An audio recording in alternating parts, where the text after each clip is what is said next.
So without further ado, I'll introduce Andrew Moore, who's going to come and will be moderating the panels, and he's the founder of the Wilderness Foundations. And we've got, for the hunting community, Stuart Doington, custodian of professional hunting and conservation, Paul Stone, Safari Africa, and Ian Mickler, obviously Inland Africa Safaris. We came with Bloodline last year, and Colin Bell, that's a legend for me, and I think for the conservation community from Natural Selection Safaris. So without further ado, so to you. So, guys,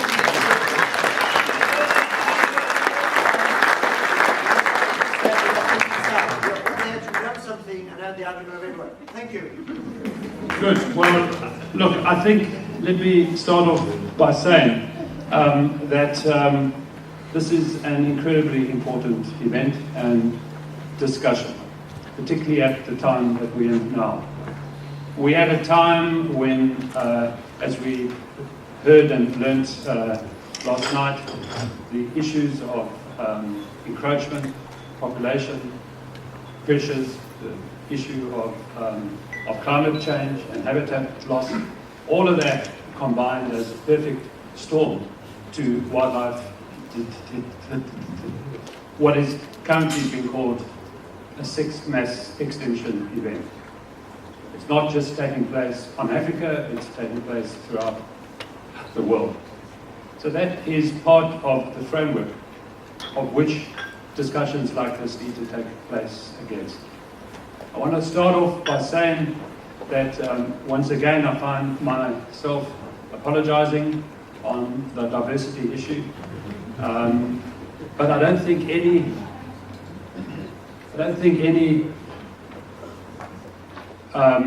wise lady that I know would want to be on this panel today. But to say that perhaps this is an issue which highlights part of the challenges that we have in this industry as a whole, and as we discussed briefly last night. Let's not shy away from that debate and that issue. But today, for the next hour and a bit, let's focus, if we can, on the issue at hand. So we know that trophy hunting, those for it and those against, is a deeply emotive issue. I don't think many people are on the fence on this one. Equal to that is the issue around trading versus non-trading of rhino, horn and other species. All of that is intertwined. It's the same general issue, and it really is a discussion of our time. But it is deeply divisive. I have never in my time in conservation known a period that we are at. This issue has always been there, but never to the degree that it is now. It has caused broken relationships. It is causing a massive divide in conservation. That impact that it is causing stretches way beyond South Africa, Southern Africa, Africa. It's become a global divide. It's affecting the effectiveness of doing the work of conservation. It is making us less united. It is making us divided, and some would say it's taking us away from the real issues.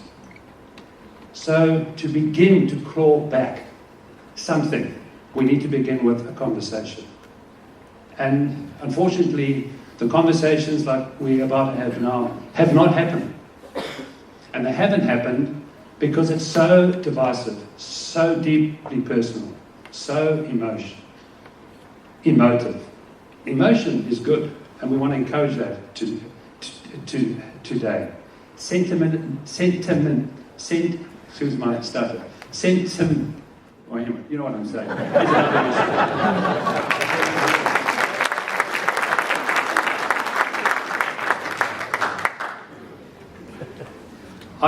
I would like to really thank our panel ahead of time for being here. I think it's been difficult for all four of you to be here. But in particular, Stuart and Paul, I thank you. Thank you for coming.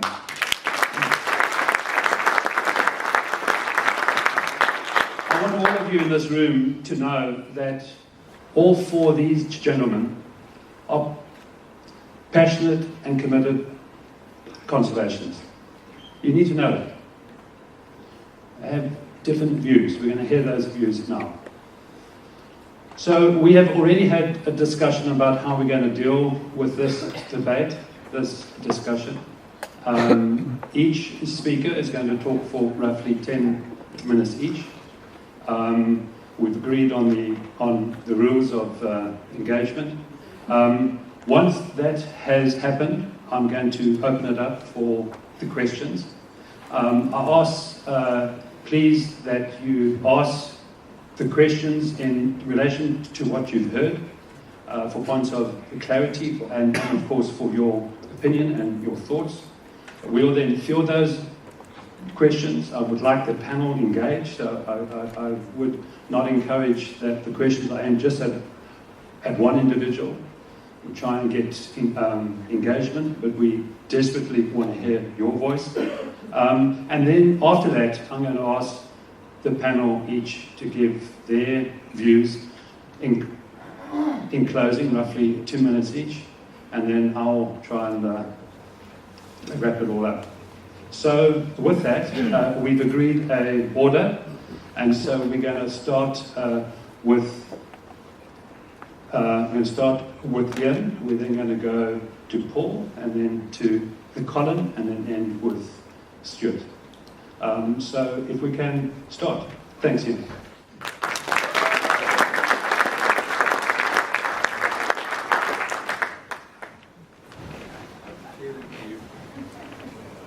Can you hear me? I've clearly drawn the short straw. Right, and Graham, as you did yesterday, I'm going to use crib notes, if that's okay. Okay, great. Well, good morning, everyone. And thanks to Ryan, Serge, Paul, for having this debate this morning. As we've heard, it is vital. I'm going to give the background to what motivates Colin and my stance against trophy hunting in protected areas, and then Colin will be looking at specific examples. But before I do that, I just want to start with a quick short story that brings us here today, and it also adds context to the tone of this session. The story starts with Bloodlines, who many of you know was released in May 2015. And when we were drawing up the story for Bloodlines, we realized we needed the voice of ethical hunters in our film. I clearly was not the person to approach those people, and so with the good help of Andrew Fenter, who's here today, and Pippa Hankinson, they got hold of Paul Stones and Gary Kelly. Anyway, Paul was a little upset when he found out that I was in the film. But we met at the launch, and we have now struck up the most amazing conversation since July 2015.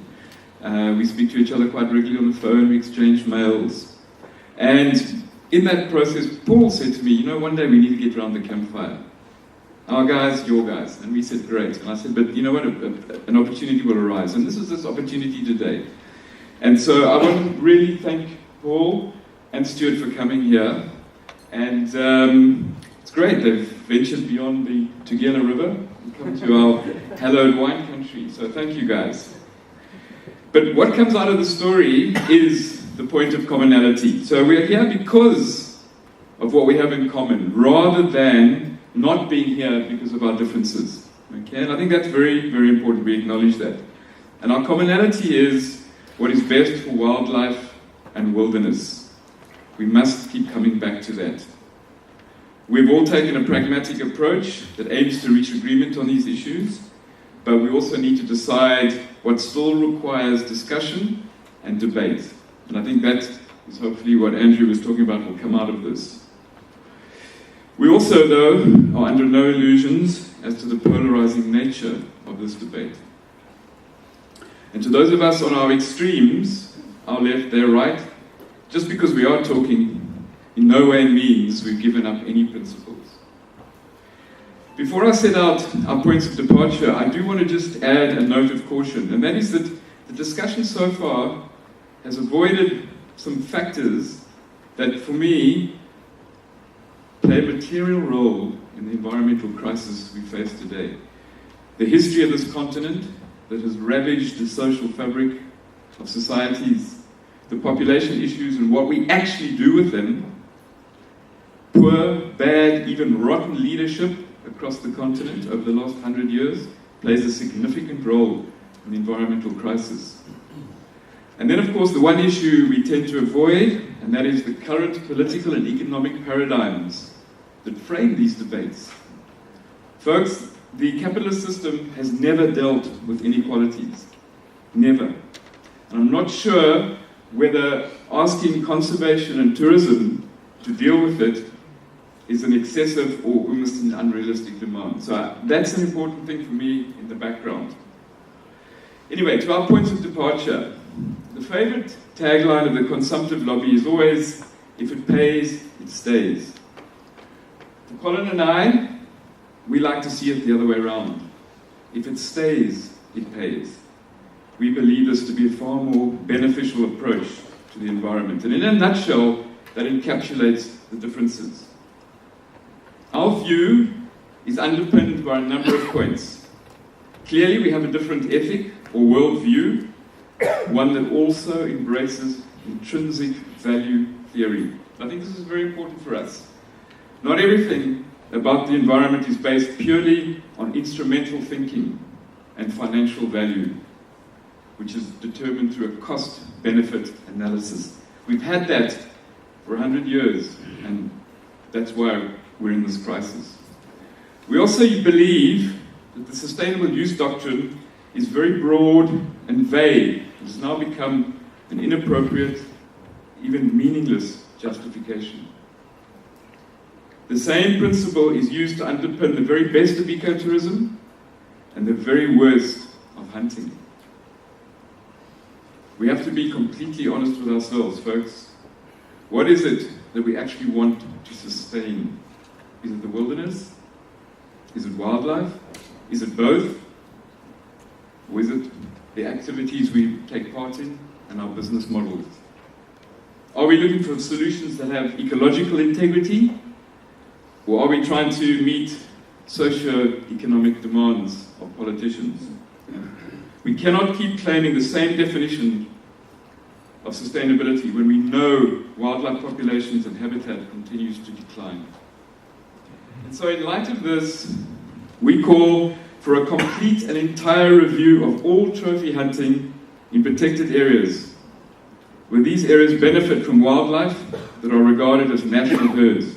This includes reserves involved in the management of such wildlife and those that have contiguous boundaries with nationally protected areas and where there's movements of animals across these boundaries.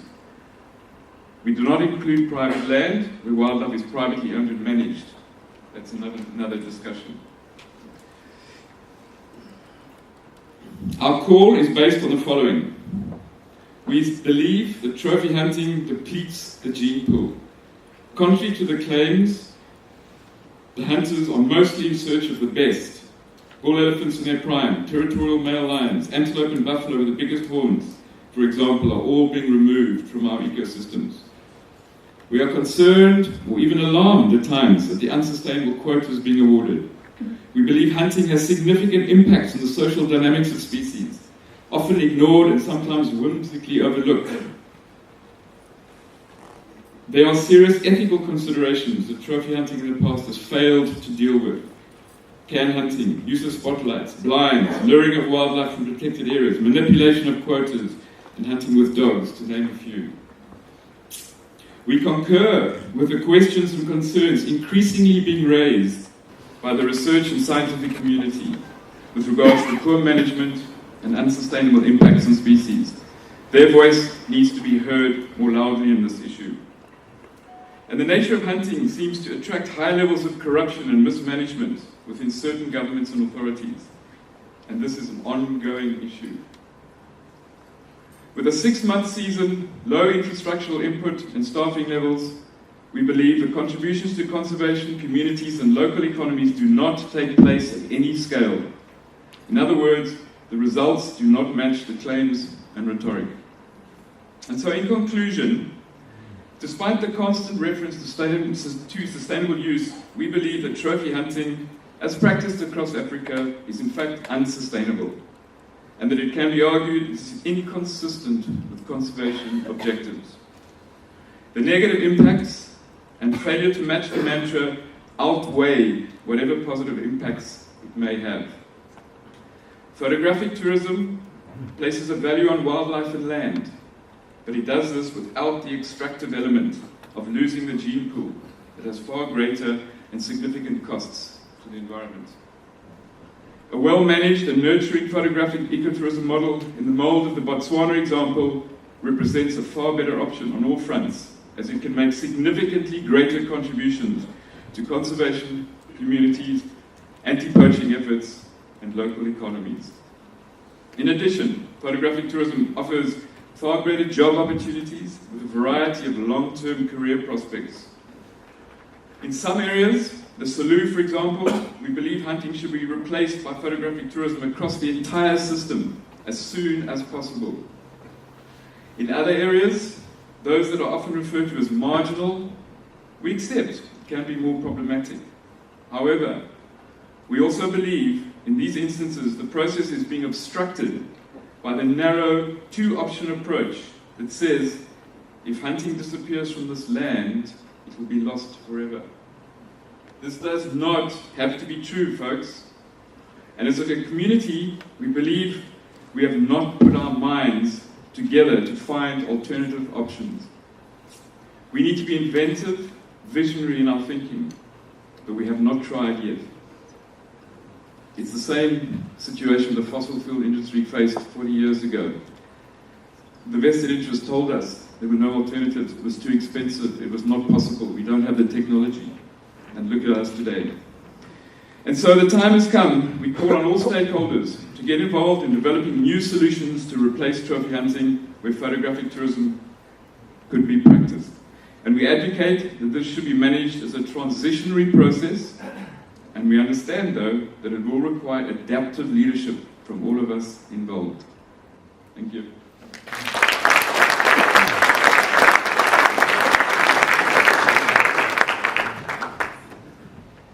Good morning, everybody. My name is Paul Stones, as you have been made aware. Thanks very much for attending this, and thanks very much, Ian, for your opening address there. I think, like everything, one can cherry pick, one can look at certain events, how things take place, and we know what are answers, what are questions. I have to say that in my 27 years of professional hunting, I have seen a lot. I've experienced a lot. I've seen an enormous amount of Africa. In 1990, as a young, inexperienced, arrogant professional hunter, I took a client into the Zambezi Valley, actually onto Lake Kariba.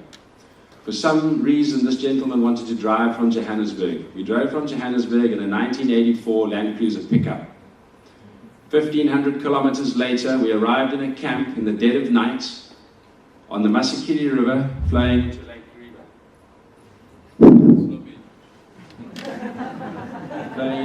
Flowing into Lake Kariba. We arrived sort of 10 o'clock in the evening.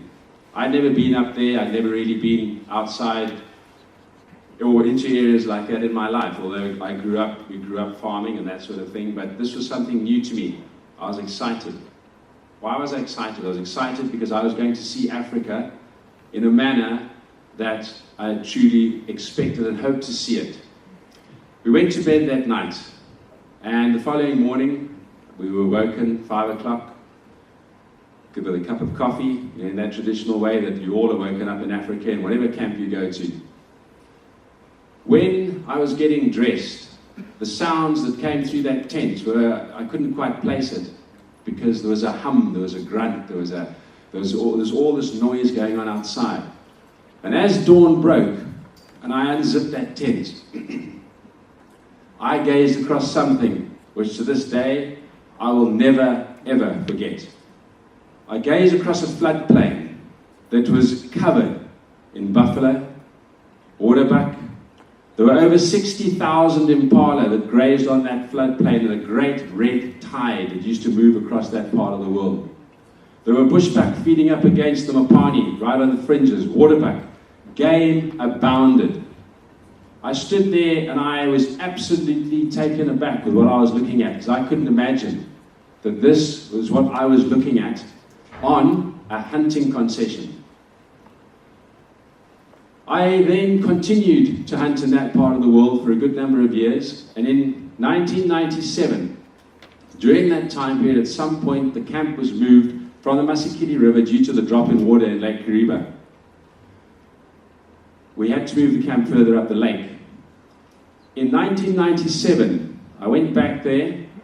I went back to the old camp spot. 7 years later, I went back to the old camp spot. And I stood in precisely the same spot that I'd stood in 1990. The sounds that carried across that floodplain were cowbells. There was a village. There was not a single animal to be seen, whether it was in the dead of night or in the middle of the day. There were fishing boats. There were people. There were cattle, malnourished cattle. That is what I saw in 1997.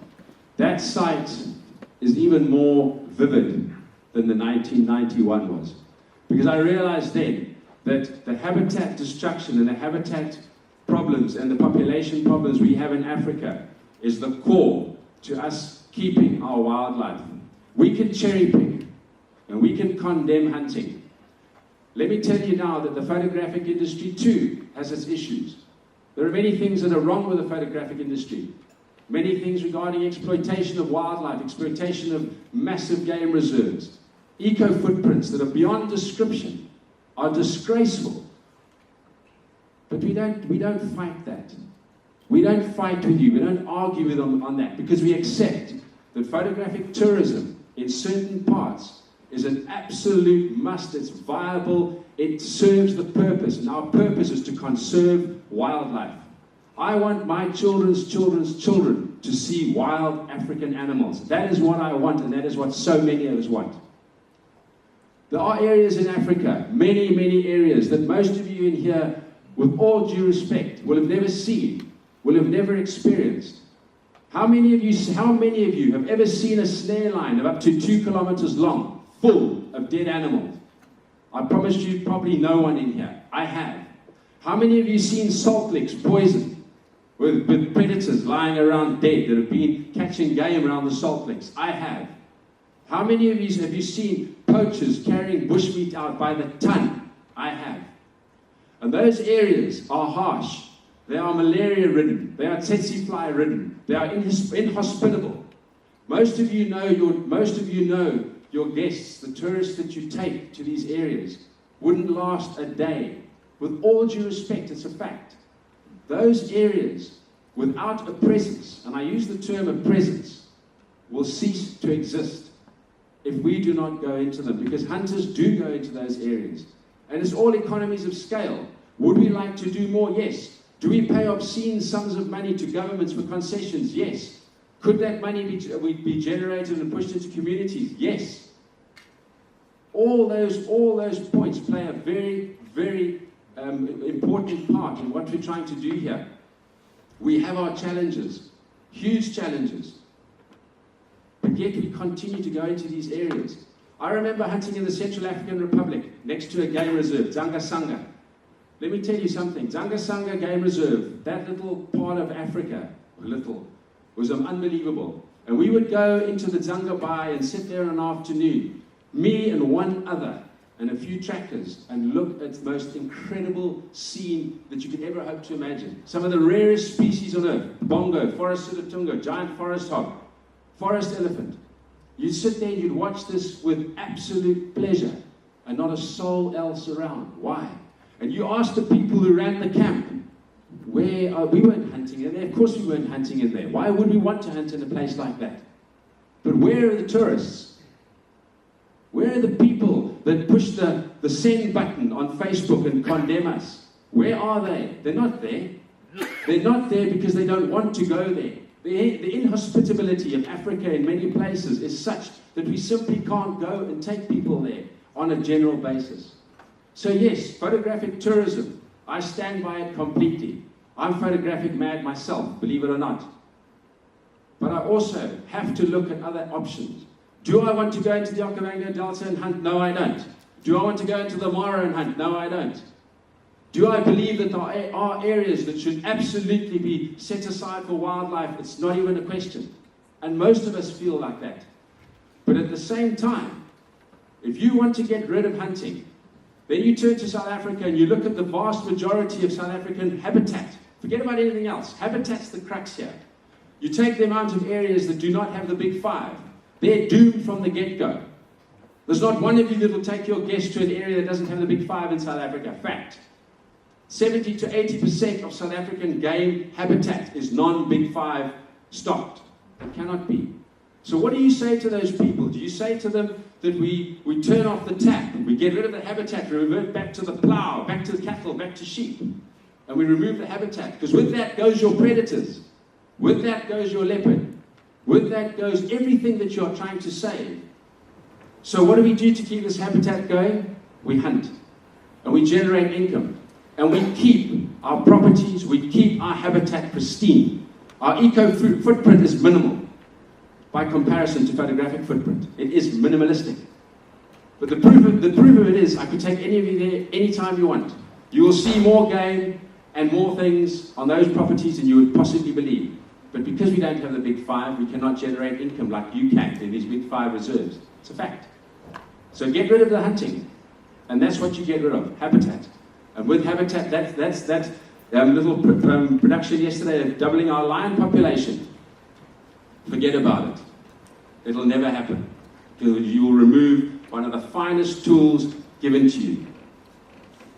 And honestly, I'm passionate about wildlife, incredibly so. And I'm passionate about this continent. And we need to change. We need to start working together. We need to fix this. Because the end goal is African wildlife. It's not about me, it's not about finances, it's not about money. It's about African wildlife. And I think we all need to start concentrating on that. Because even photographic safari companies, that's not the be-all and end-all at the moment, African wildlife. It's what goes in here. You know that, and I know that. Thank you.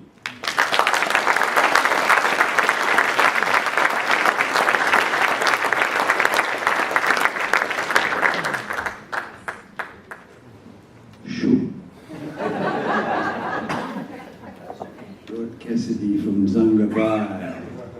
Can we have the presentation, please? So my little life, I arrived in Botswana in 1977. All my friends were hunters. There was no one else there. And I had this extraordinary journey through my life of friends of hunters who became people I just respected when I heard the stories of the pheasant pluckers late at night after 2 o'clock. I'm going to concentrate on 3 areas. Selous, Botswana, and an area down in South Africa, and give you some alternatives. And one thing we have to agree with this hunting lobby is that we have to work out how we're going to go forward to make our grandkids have the experiences we have. We have to address the elephant in the room, because where the next billion people are going to live. If we do not address this sustainably now, we're struggling with the numbers of people around our protected areas. How are we going to handle things when the next billion people are living in and around our protected areas? We have to come together, we have to make plans, we have to become sustainable. The 2 areas I want to sort of compare are the northern Botswana, from the Okavango in the west all the way through to Kasane, and compare it to Selous. Surprisingly, they're almost the same size. Selous, this extraordinary area up in Tanzania, which I had quite a bit to do with. But I must say, I've still got the battle scars and the stand-backs in my back. And when you look at Selous in the 70s and 80s, and you look at Selous today, nothing's changed. The 4 top little yellow areas are the photographic areas. And the rest is hunting. So we want to compare a hunting area, which is 90-95% hunting, with northern Botswana. And please, folks, when I hear the word Kenya, and you try and knock Kenya and you try and compare it to South Africa, you cannot do so. Kenya stopped hunting in the 70s and kept going. Tanzania kept hunting and kept going, and both of them had a wildlife drop of the same degree. Please do not come up with these one-liners which sound fantastic. Kenya's banned hunting, therefore hunting was the cause of the wildlife drop. The two do not go together. Compare Tanzania to Kenya. Compare Kenya to Mozambique. Compare Kenya to Zambia. Those three countries all had hunting and they all had a massive drop-off in wildlife. Please, no one-liners which sound good in press. So, Selous, if you look at the elephant numbers, and they mirror just about everything else. 120,000 elephants in Selous in about 1970s. Today, 6,000. And by the way, this little graph is quite interesting. It shows the pivotal point when the numbers started to climb, and that is when the elephants were put onto Appendix 1. That is when there was no trade anywhere in the world in elephant products, and from that moment, the next 15 years were the golden years for elephants right the way around Africa.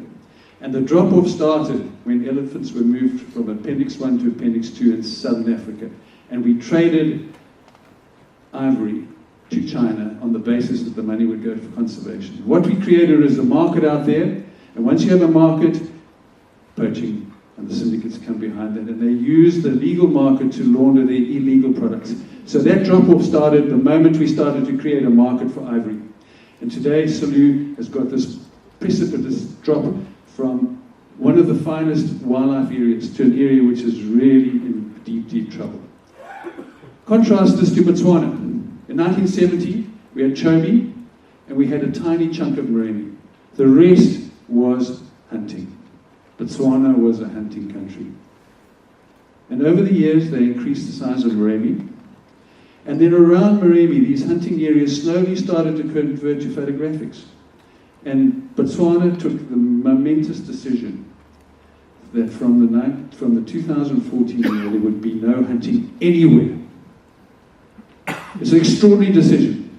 Botswana went against the howls of the hunting industry. They ignored the brown envelopes which normally get passed around at hunting conventions, and they created this extraordinary country which banned all hunting. The amazing thing what happened in Botswana is that the benefits from that decision, I believe, are still going to keep growing and growing. Let's do some comparisons. In 1970, around about 30,000 elephants in Botswana. Selous, northern Botswana that is. Selous, the same size, about 120,000 elephants. Today, Botswana, 130,000 elephants. Tanzania, 6,000. With hunting. Rhinos, we don't know the exact numbers in the 70s, but Botswana is certainly less than 50. Selous, probably over 4,000 black rhinos. Today, as you know, the Botswana program is fantastic, and you can hear about it later today. We're climbing. The official numbers in Selous are probably 5, 10. I bet you there's 0 left in the Selous while it's head hunting. Local guides. Remember, employment is key. In Botswana, when I arrived in 77, there were probably 4 local black guides. Probably the same number in the Selous. Today, Botswana's got over 6,000 registered guides. Some of them are not practicing, so let's call it 5,000. I bet you, just in the Selous, if you take the photographic camps, it's probably not more than 150, but let's call it 250. So the amount of jobs coming out of Selous versus the amount of jobs coming out of northern Botswana, the same size areas. And the local people benefits, 1970, probably minimal in both. In fact, they were minimal. We had a movement of people out of rural areas into the cities in Botswana. Today, 45% of everybody in northern Botswana gets food on their table or gets their kids to go to school because of the wildlife and tourism industry. Selous, minimal. Minimal. And I want to give you one little example which I'm involved with marketing, a little place called Quiet Private Reserve. This is the one perfect case where it used to be pure hunting and now it's pure photographics. It's some very interesting numbers. And we have now taken those numbers and we've moved them taking into account inflation, etc., from 2019 to 2009 to 2019. In 2009, there were 5,400 people work days in total from this entire concession. Today, there are 30,000 people work days in that concession, and we haven't stopped finishing. By 2020, there will be 80,000 people work days from the same concession that produced 5,400 people work days. And they say that photographics does not perform, that they need hunting. My goodness, you ask the young guys do they want hunting or photographics. Yes, maybe the old Sankuyu chief wants hunting, but the old bullets and those fillers who were trackers in the old days, or skinners in the old days who haven't transformed themselves, yes, they might be moaning, but the amount of jobs being created for northern Botswana is phenomenal. What does the Botswana government earn from this concession? Restated in today's terms, 3 million pula maximum. That's from VAT, from hunting fees, etc., etc. What is the government going to earn next year? 20 million pula, depending on how we perform, to 39 million pula. That's just in taxes, VATs, concession fees, etc., etc. The actual lease fee gets paid to the local community, so I'm taking that out of it. Look at the value to the Botswana government. No wonder they banned hunting.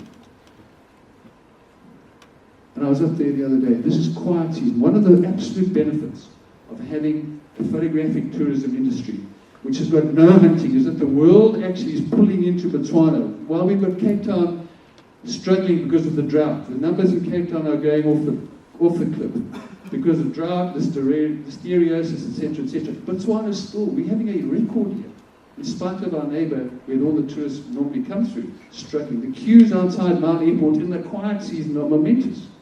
Botswana has started to reap the benefits of all these great things over all the years. I would hate for the country to go back and put back hunting, because this will stop. We're going to have a negative reaction to it. Let's look at the South African example. This is 10,000 hectares which has been hunted for the last 10 years. 100,000 rand going to the local community, plus a few perks. 24 people employed. Total salary bill, 1.4 million. That same concession is now being converted to photographics. The lease fee is 1 million going to 3 million. The levies on top of that, another 3 million. The community is getting 6 million, where they used to get 100,000 from the same piece of land. 140 million rand being invested, 150 staff being employed, and a salary bill starting at 9 million. And you're telling me that hunting works? Folks, whatever we do, we've got to start thinking about the next billion. We have to make sure that we employ local people at scale.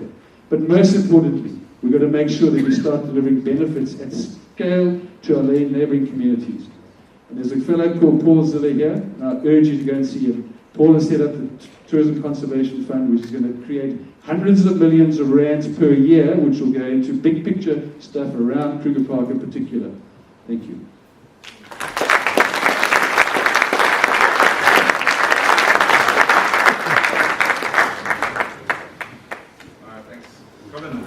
Yeah, I think all of our opinions are formed by the experiences we have in our life. So I'm just going to share my experiences that I've had and why I have the opinions that I'm carrying today. First of all, we had a family farm. We have a family farm up in the Mariko Bushveld. It's been in the family since 1918. My grandfather started farming. It was a cattle farm. It was devoid of wildlife. There was nothing there to all be hunted. Our neighbours, when I got to the farm, and I went there mostly because I wanted to be in the bush, not because I was a cattle farmer. In my holidays, I was to enjoy going to Kruger Park as opposed to Pet and the other social places that my friends used to go to. So when I went to the farm, really at the back of my mind was to convert it into a game farm. Whatever means I could do that. Our neighbours had irrigation, and every winter they would shoot all the animals that would go into the wheat fields, into the oat fields, into the cabbages, whatever, damage-causing animals. As much as we try to protect our animals, they would be shot there, and because they were damage-causing, eating their crops. They had no value.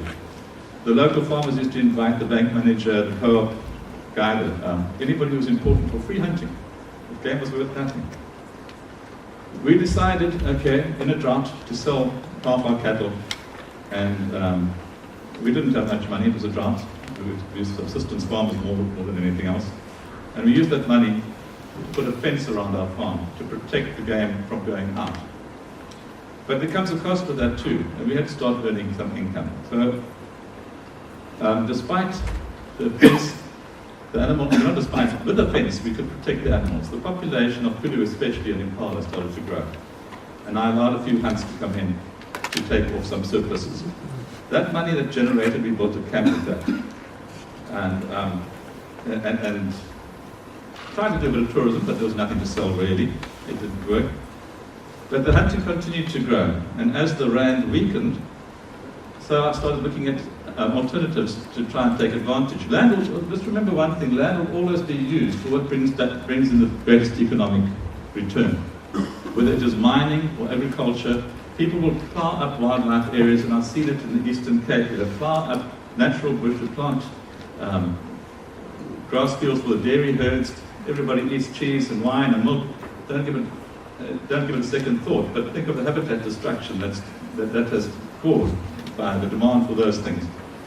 But anyway, my neighbours would sell their millies and their wheat, and people consume them without thinking about the costs, environmental costs.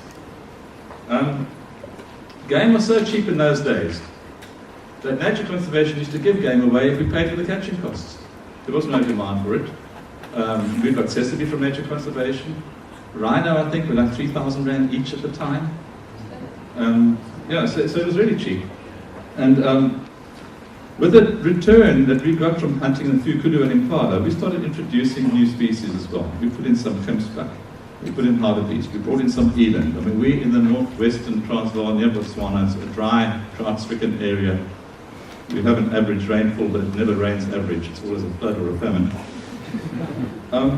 Anyway, as the diversity of species that we managed to create this diversity, so we were able to offer hunters more.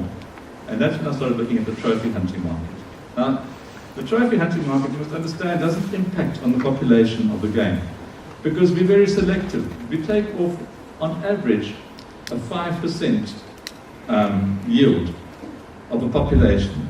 And that varies depending on how quickly any animal, the maturity of those animals. You know, buffalo is longer, probably goes to 10 years. Impala, you can start shooting at 4 years. But there are no predators there. We can't have predators. So the population, despite the 5% takeoff, the population is increasing by 20% on average every year. So soon you're starting to run into a surplus of game. Now we had the decision then, okay, what do we do now? We're competing, the game's competing with the cattle. We decided we'll sell the rest of the cattle. So we sold the rest of the cattle, and with that money we bought a few disease-free buffalo, and we bought some rhino and some sable, and we released those onto the farm.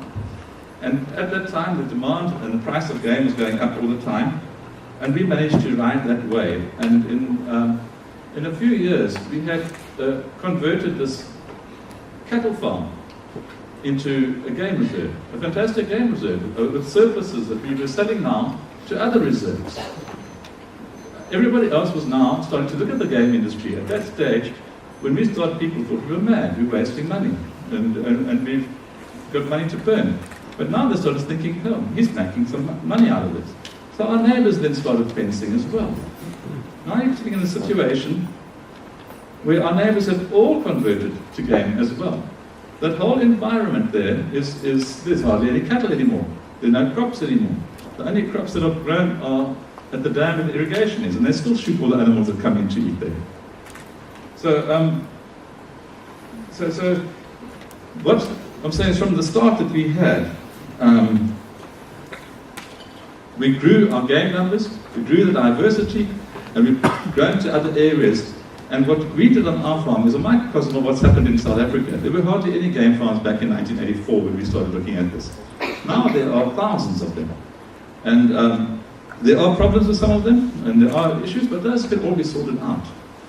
We looked at alternatives. Okay, if you don't like hunting, and I get a lot of hate mail and from people who send me messages from America or from Europe, And my question I always ask them, I say, if you're so passionate about wildlife in Africa, why do you know so little about it? Because they really do know little. It's purely just emotionally driven. We looked at tourism. How do we do tourism out there? You've got a 5,000 hectare standalone place that isn't anywhere near any tourist resort. There are very few tourists going out that way. We just don't get the numbers. And even if we did get the numbers that came through, the impact, we don't have the water. You know, the amount of vehicles, the amount of people, the infrastructure that has to go up. What about all the waste that has to be moved? The roads will turn to dust in no time. So, yeah, tourism isn't an alternative. So, I'm willing to entertain anybody here if they've got some alternatives. But they don't have alternatives. I haven't yet found one feasible alternative. Things have taken another turn now with the situation in South Africa, and I'm glad you alluded to it, that again, you were talking about outside South Africa. People don't differentiate. They paint us all with the same brush. Private ownership is the same as Kenya, is the same as Tanzania and Botswana. No, it's not. We've got it. You can't paint us all with the same brush. Well, a lot of the actions that these people in the anti-hunting movement is strongly proposing and is doing out on social media is hurting us negatively. It's hurting the conservation areas in South Africa on private land negatively. People have got to get their head around that it's okay to shoot an animal, it's okay to kill an animal. I mean, most of you ate bacon this morning for breakfast, I'm sure. I mean, pigs are intelligent animals. Have you ever been to an abattoir and watched a pig being slaughtered? Now, how can you condone that, or the beef burger you eat, and then condemn shooting an animal in its natural environment and is taken out in 10 seconds? You know, there's a hypocrisy there. So, you know, the animal rights movement is one of our biggest problems. And even these reserves in South Africa, there are a lot of them. 1 minute. I'm just going to say, a lot of them that say they don't benefit from hunting, they do benefit from hunting. They sell their surplus game, and the whole industry in South Africa is supported by the hunting. There has to be a sustainable offtake, because if there isn't a consumptive end user, there are going to be surpluses of game, and there's going to be lack of money. And so you have your private reserves that will have breeding situations where they breed animals to sell. Those animals are being bought up by the for the hunting fraternity, whether it's Natal Parks Board, whether it's some of the Eastern Cape farmers, whether it is wherever it is. These private reserves and the government reserves do benefit from the hunting because they're indirectly, because they're selling their live game to that. And without that revenue from those live game sales, they're just going to be so much more handicapped with what they can do. So, I mean, it's a complex situation. It's people oversimplify it. They let the emotions run over it all. They're totally oversimplifying it. If anybody here, and now at the moment, we've just gone into a joint venture with this new land redistribution and restitution. We now have a community partner. And I want any of you to come up with a suggestion how to make, I'm willing to give up hunting on our property. If somebody here can come up with an alternative that will work. It will satisfy the employment goals, satisfy the community. And by the way, the rural community relates to hunting. They understand, they view game, let me tell you, they view game purely as a protein, free protein ready to eat. And they don't have compassion for the animals that we over here do. So you've got to put that into the equation as well. And I think we need to be honest and we need to get real. Thank you.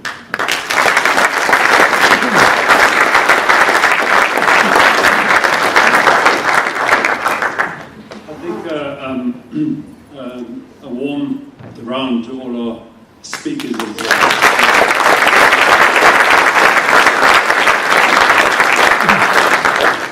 So, as I said at the start, this is the beginning of a discussion. It's the beginning of a debate. Hopefully, we'll now move into many other fora and many other events. What we'd like to do now is to open the floor, to let you ask the panel the questions. I'll help to field them, the questions, that is, and then we will let the panel answer. as I said earlier, if you could ask a question that is related to what you have heard now, and by all means give your views. So let's open it up. Let's start at the back. Yeah. Hello, thank you. I'm Jane Edge from Trade Tourism. I want to commend the panel members for being able to sit together and debate this subject. But the one comment I'd like to make before asking a question is that I think that we risk sitting in an echo chamber, believing that we in this room are really going to be the future that decides on these things.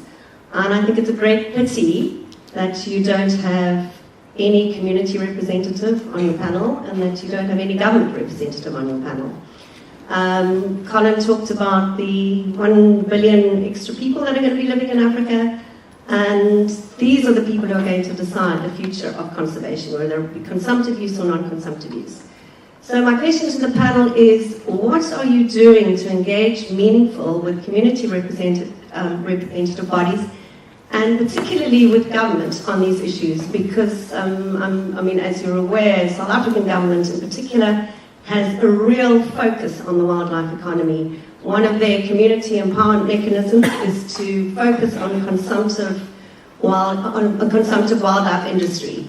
And that, I think, needs to be engaged with, so I'd like to ask that question.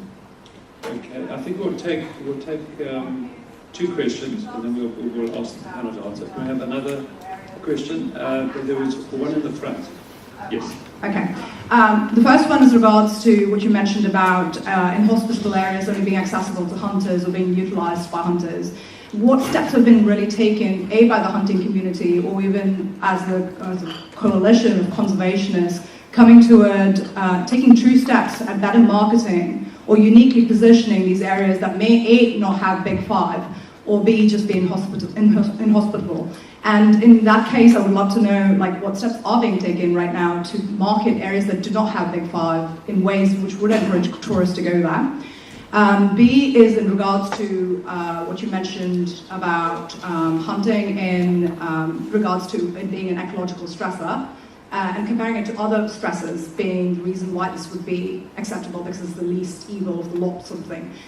In that argument, I was curious to know, hold on one sec, as to, instead of passing the buck, if there was any real concentrated effort from the hunting community to work with conservationists to look at alternatives, instead of saying, like, can you come up with an alternative, to actually have a brainstorm and sit together and come up, because we're a highly intelligent species, we're capable of solutions and coming up with innovative approaches if we truly commit to an alternative path.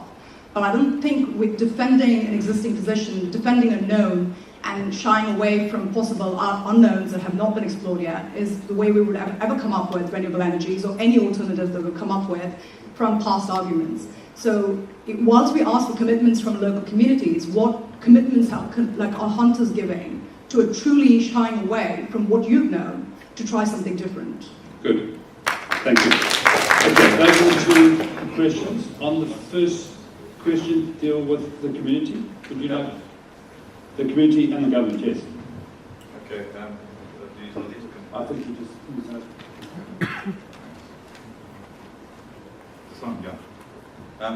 My experience with government has been dismal. We've had interactions with them. In my particular personal case, we've gone round and round in circles, so much so the community is on our side. I mean, we're working with them. They're equally frustrated with government because we're in the Northwest, and I don't know if it's the political tensions that are going up there at the moment, but there doesn't seem to be anybody who can make a decision. And we're not prepared to do any backhanders or under-the-counter deals either, which might facilitate something. We're not prepared to do that. So we just seem to get nowhere with government except talk. I had a proposed project at Madikwe to make a greater community project from Madikwe right south to the Madikwe game, to the Insulsberg, about 50,000 hectares, which was hailed as a flagship project for the Northwest and for the country. They spoke about it for 3 years, and eventually I just said, I walked out of the meeting, I said, just call me when you take the next step, because I just cannot sit here coming to meetings all the time and rehashing the same story over and over again. I find the government pretty frustrating to work with, quite honestly. Thank you. Colin, on the same question. What do you think to go to communities? Yeah, I'm involved in three communities. One of them is 40,000 people next to Mkombati. And it's remarkable. They're one of the most patient people around. They won their land back. They claimed against a provincial game reserve, and they won the rights, and they now own a provincial game reserve.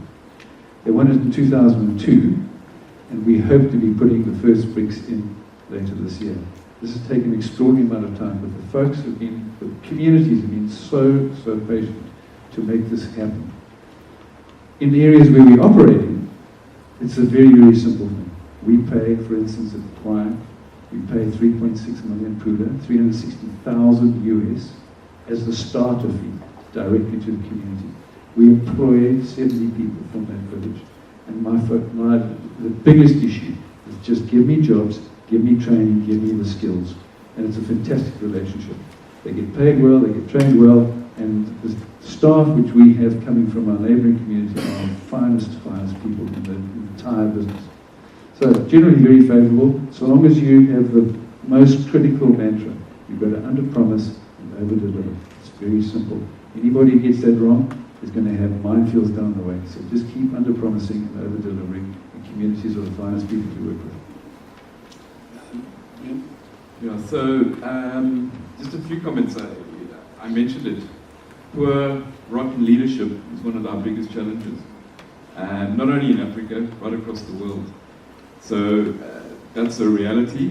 I think there are many examples in South Africa, great examples of non-consumptive tourism. I mean, we've got all projects. So we've got Swalu, we've got Pinda, we've got Chimwari, we've got any number of them. So there's some fantastic initiatives going on. And I think the other issue, which talks to Jane's point, is that I think we've got to be very careful here. We don't confuse protecting or conserving biodiversity in protected areas with farming wild species under agricultural conditions. And yes, I have a huge problem with a lot of what's going on in South Africa right now. So all we're doing is we're converting what was cattle land to now sable land or buffalo land. So we've taken domestic species off the land and we're domesticating some of these wild species, putting fences around the farms, and we're going to end up with lion, buffalo, sable in 50 years from now as domestic species. That's not biodiversity conservation. That is agriculture. And that, folks, we've got to be very careful we don't confuse the two. Paul, do you want to take the question of the land? Yes. Of the land, I'm going to go to that, ladies. That's fine. Okay. And just something else quickly on Jane's point. Maybe, Serge, the next Cons Lab, we should hold it in a community area. And we should all find that. Okay.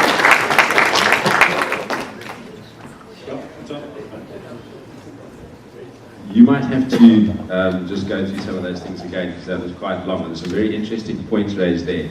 I think the first off, when I talk about wilderness areas that are inhospitable to what we would term the general tourism trade, if you want to look at it like that, I can mention two very obvious ones to me. And the one is the Zambezi Valley, and the other one is the Nyasa in northern Mozambique. Now, both those two parts of Africa are stunningly beautiful.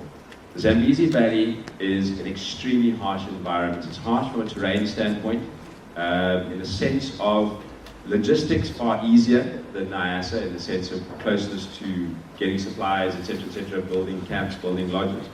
But if you go back in time, and go back to 1990, when I told you that story I did earlier, the only photographic camp from Victoria Falls almost to the bottom of the Zambezi River, right at the end, at Kanyemba, was a photographic camp in Chizarira National Park. Now, Chizarira National Park is a game reserve in Zimbabwe, which was probably the most underutilized, most beautiful piece of wilderness in that country. It was stunning. Yet that camp, for whatever reason, never ever really got off the ground. It changed ownership, the community owned it, nothing ever happened to it. From there on, going into the valley itself, you must remember that most of the Zambezi Valley, every access road into that area was created by the Tsetse Fly Control people way back. Those are the tracks we used. If you consider the miles you'd have to walk, you couldn't drive around there. It wasn't like that. The terrain isn't such that you could take people out on a real game drive as most of the game drives are conducted today. So you look at situations like that, then you look at the viability of it. You say, right, and I'm going to be first to admit, even we all make a living out of this industry, whether it be photographics or whether it be hunting. And if I'm a businessman and I look at the model from the Zambezi Valley, I say to myself, okay, for me to create that form of revenue, I'll put this into perspective.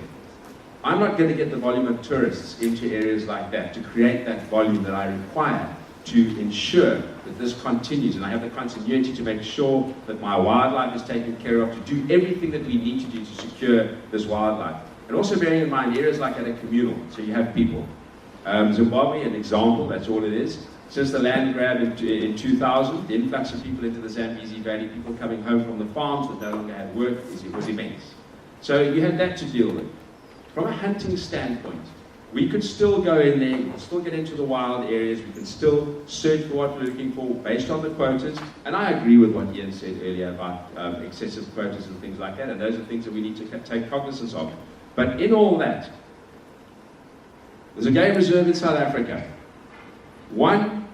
If you take the average of game hunted, one animal, the average is 325,000 rand from one animal hunted. For you to match that on a photographic side, in that game reserve, one client or one tourist has to spend 1,000 bed nights in that reserve to equate to one animal being hunted in that reserve. Now you put that into perspective in an area which is a high tourist volume area, and you take that into these wilderness areas, now your numbers are so far off the charts it just doesn't work. You go into the Nyasa, and I use the Nyasa. The Nyasa is probably one of the most stunningly beautiful parts of this continent. And yet, in the entire Nyasa Game Reserve, and I use the term game reserve loosely because the game reserve is the term given, yet most of the game reserve, the blocks of land, are owned by philanthropists, they're owned by wealthy people who do nothing with that land, or generally they're owned by they are turned into hunting concessions, because the cost to get a tourist into the Nyasa is excessive. That's just to start with. You are going into an environment which is a very high malaria area. You are going into an environment where the tsetse fly are going to eat you from dawn till dusk. And whether we like to admit that or not, most people are not going to want to go there because it can be very uncomfortable. So when you're trying to then you take the logistics into consideration. Pemba is the closest anything to getting in there. The expenditure to get things into a photographic lodge, it beggars belief. We have on the Legenda River 8 decked East African style tented camp, which is absolutely magnificent. That camp has sat empty now for about 8 years. We have tried to get tourists to come into that part of the world. But the fact that you've got a flight from Joburg to Pemba on SA Express, which costs you 10,000 Rand, and the fact that you've got a charter flight, a $3,500 US return into camp. How do you do it? How do you, knowing full well? Okay, sorry, I can carry on all day about that. I think I'd just like to get more questions. Let's do some more questions. Two more. Yes, in the white. Hi, my name is Dominique Kalmanopoulos. I'm the president of Elevate Destinations. We're a tour operator out of the States, specializing in sustainable and philanthropic travel. And I'm so impressed with all four really powerful presentations. It seems like the hunters or the hunting community are more coming from a very subjective, sort of individually driven place, whereas Colin and Ian are talking, giving more big picture. I'd like to hear what each side thinks of the other's point of view. So if each side could kind of respond to what the other side has presented. Yeah, we might welcome to you now. Just behind you, yeah? Yeah. Stuart mentioned that your experience forms your opinion. In my case, 3,000 years ago, my ancestors in India had already figured out that all animals have feelings. They feel hurt, they feel pain, that even plants have feeling. And now modern science is now proving it. And that's how I ended up becoming an ecotourism researcher and an author and a writer. And when I'm from Kenya. I grew up during British rule. When hunting was going on, I was there when the hunting ban took place. And now for 20 years I've been living in the US, where a lot of these clients, hunting clients, are coming to this country. I still see it like, with all due respect to everybody, still a white man situation trying to decide what we should do with wildlife. We're treating it like commodity. The lions are Mercedes-Benzes, the leopards are like Lamborghinis, and we're just trading them like commodities. So the question, the question yeah, is that the one piece that is missing, and I would like to know from the hunting group, why is it that the behavioral and psychological impacts of animals is never brought into the picture when we're talking about this? And I just want to add, just not a question, but we have a community here from Kenya, and I think you should ask them. They are the closest we have to the hunter-gatherer communities that lived 1 million years ago. They are here. I think you should give them an opportunity. Thank you. Thanks for that question. Andrew?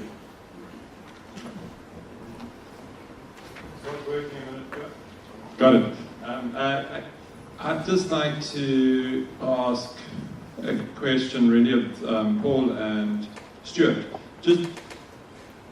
There's this debate about hunting versus ecotourism, okay, which is the one.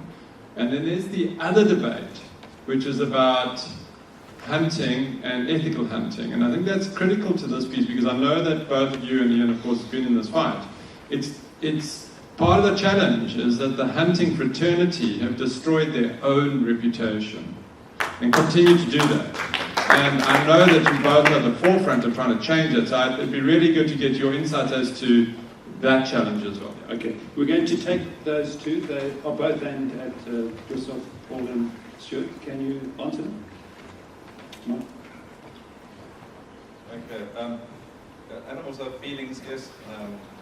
I can go with that. Science is proving that. But try and tell that to everybody. As I say, we all impact hugely in our daily lives on animals, whether we're depriving them of habitat, because you're vegetarian, you're not innocent. You're eating vegetables that will be planted, and then herbicides and pesticides and fertilizers that leach into the system. The environmental impact on animals is huge as well. So I think it's not fair to say we are my passion is for wildlife too, but then get real, come into the poverty-stricken areas of Africa where animals don't have a feeling. To those people, to many of them, you come there, I can show you some video I've got here of hunting dogs and killing the animals with spades and with snares. Why do they do it if the animals have feelings, and these are African people? They're starving, they need the protein. You've got to put that into the equation. You can't have a first world situation and a third world situation running side by side. They don't respect. You've got to incorporate them both. And you've got to, until you have uplifted the poverty situation, we're not going to get past the one you're talking about.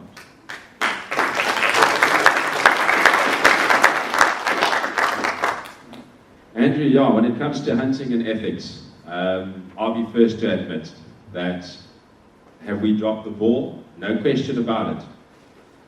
I think first off, hunting is not a spectator sport. Let's be very clear about that. Hunting is a very, very personal thing. I think a lot of people get the wrong end of the stick. They look at us as people who lack emotion, people who are psychologically challenged. There are all sorts of things they call us. I can live with that quite happily.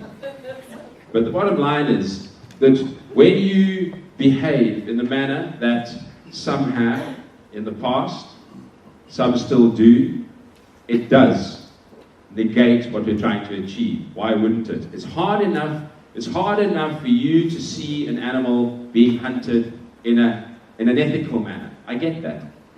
There are those of us that can, there are those of us that can't. I respect that completely. But when you take that particular viewpoint of hunting an animal ethically, then you combine it with some of the things that we have seen in a good number of years and experienced, whether it be through the media, whether through immediately being aware of such activities, that absolutely slaughters us.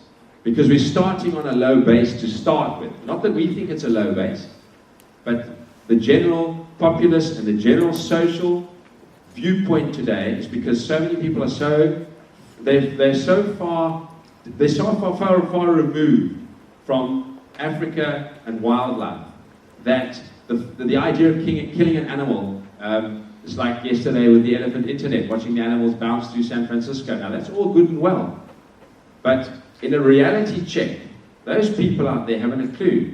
So when we get together and we are wanting to project something that is good and proper, which it can absolutely be good and proper, then what Andrew commented on the ethical side of things, we have to get our act together. Of that, there is no question, and that's one of the reasons why we formed a new association, why we are taking a different viewpoint in a number of things. And to add to that, and this is something that, again, I mentioned earlier, we don't tackle, we don't raise, and we don't bang your drum. Maybe it is time to do that. Is that the photographic industry, although you don't kill animals per se, you are as filthy on the non-ethical side as we are. That there is no question, none whatsoever. You drive the buck, you drive the tick the box, you're looking for the big five, you'll do all it needs to happen to get that tourist to see those animals over those certain days. Your eco-footprint in Africa, in many cases, is a disgrace. Not all, like with us, not all. But it is out there. There are game reserves in this country that are contrived, that you can tell me all you like. They are not conservation-based. They are tourist-based. They supply animals for the tourist market to be sure that I'm in an area, a malaria-free area, where I can see the big five, hopefully, in 2 days. What do you think that does to wildlife? What do you think it does to the habituation of wildlife? The continual driving of Land Rovers up to lions, watching them. They don't move anymore. They don't get out the road. Yeah, great. So my point is, it's running both sides. Well made. I would like to, if possible, take 2 questions from community representatives. Okay, so here's one. Thank you. Thank you. My name is Daniel Sophia, and I come from Kenya, Masai Mara. I just want to appreciate the panelists for the discussions. It's a very heated debate, and maybe I just want to go back slightly into history about what happened in Kenya early 1960s. I grew up, was born early 80s, but I missed a lot what happened before hunting was banned in Kenya. Between 1965 and 1975, there were 1,000 indigenous black rhinos ranging freely across the Mara Serengeti ecosystem. And when hunting was banned in 1977, the census was done in 1982, and out of 1,000 ranging freely rhinos, only 4 were counted. So the rest were wiped out of the hunting. None of the Maasais or the communities around that area benefited from the hunting regime that happens and that wiped out all the existing black rhinos by then. And not until the last decade, that is starting 2000 and up to now, is when the communities have started benefiting a lot because of tourism. Now, what I just want to ask Stuart and the rest is that we're already facing a serious decline of wildlife across the world. And we're talking about human population, we're talking about corruption. So how are we going to balance and sustain consumptive utilizations with the growing corruptions and also the growing populations across the world? Good, thank you. Another question from community representatives, if there are any more. Okay, then we'll take another one. Yeah. Go to Colin. Why can we not coexist with each other? I mean, I might have a political point of view and my neighbor has another one. I might have a religious point of view, my neighbor has a different one, and we get along with each other. Why can we not get along with someone, Stuart, with his farming and those farmers there? That's just the question. Can we answer those two?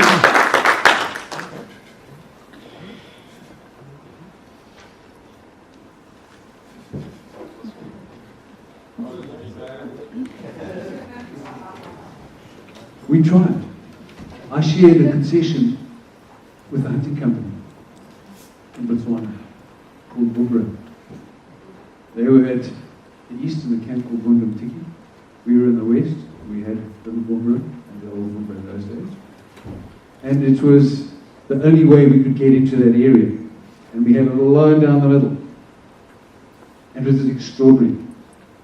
The most stress I had in my entire career was as a result of driving out of the camp. This was about 3 o'clock in the afternoon. Everybody had a tea. We had 3 vehicles going out. There was a herd of buffalo about 700 meters from camp. And we had 3 vehicles parked outside. Remember, we had clear boundaries. 60,000 hectare concession, lots and lots of space to do all the different stuff. 3 vehicles there, and we had Land Rovers. And as you know, you can hear a Land Rover.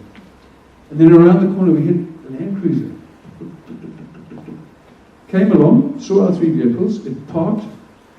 The hunter got out, walked 75 meters, paced it out, put up the 3 sticks, and this fat guy hopped out, and he could just make the 75 meters. And he shot into a breeding herd of buffalo in front of 3 vehicles. I had 6 months of the worst PR and press after me because every one of those guests went back and told stories. It was on every single international newspaper. The hunters I've worked with over the years, and remember, we converted so many concessions from hunting to photographics. When we took over the Linyanti area, the first 2 years there was nothing there. The only time we saw a kuli was the back as it butters is running off. We were taking down snares on every single tree all the way along the Linyanti rivers. Cohabitation, we tried. Eventually we said, listen, we've had enough. We're now going to tender with this ourselves. We had a 1 year, a 1 year, and a 1 year, 3, 5 year. That was how the leases worked.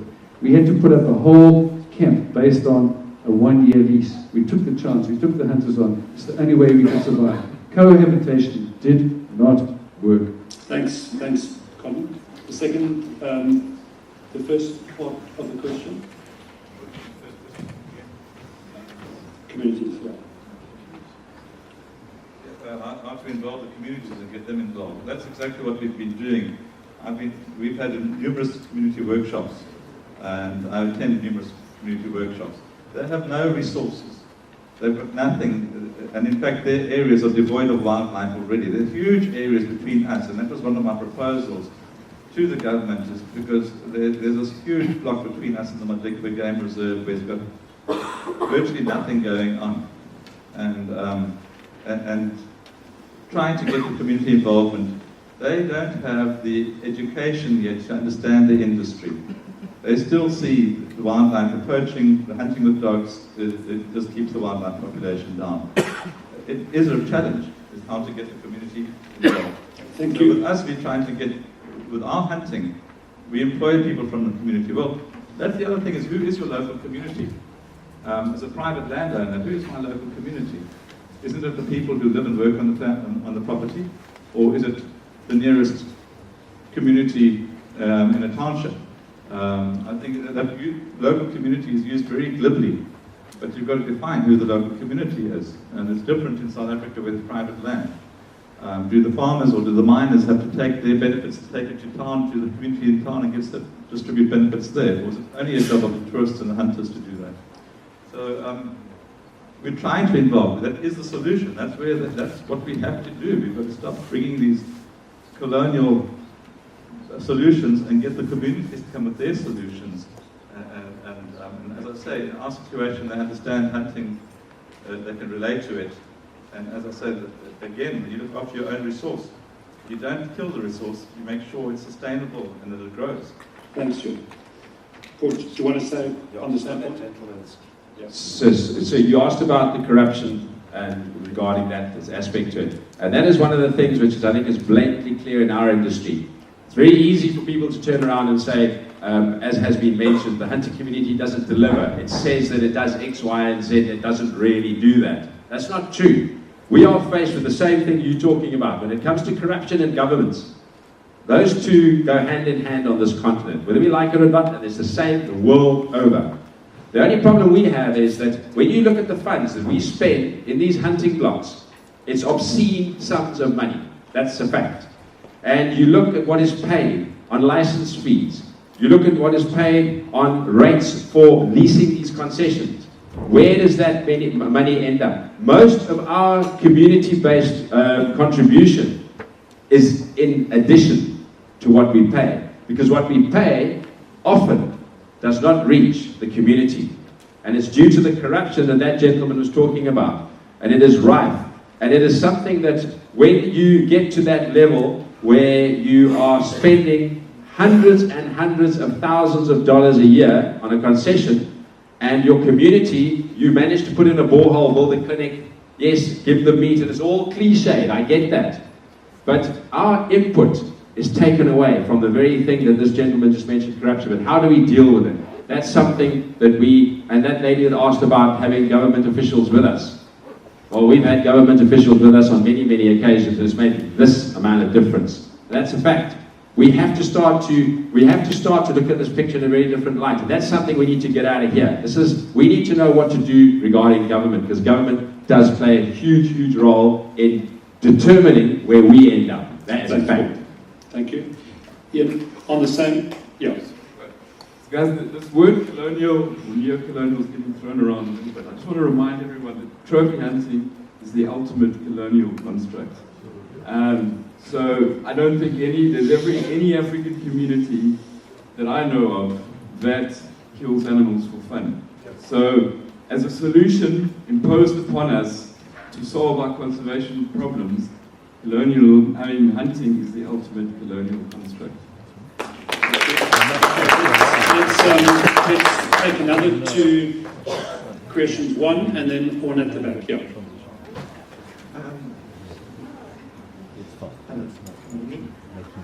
Colin, this is back to you.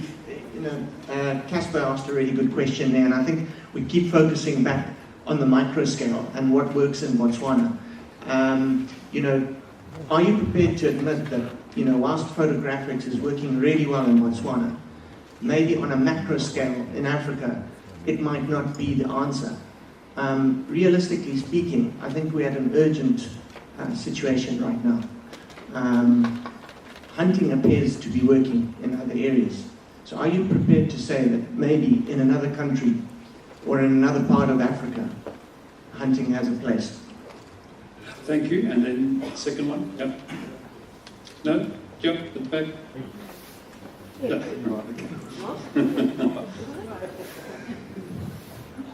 Hi, my question, I'm Rod from Sanga in Central African Republic.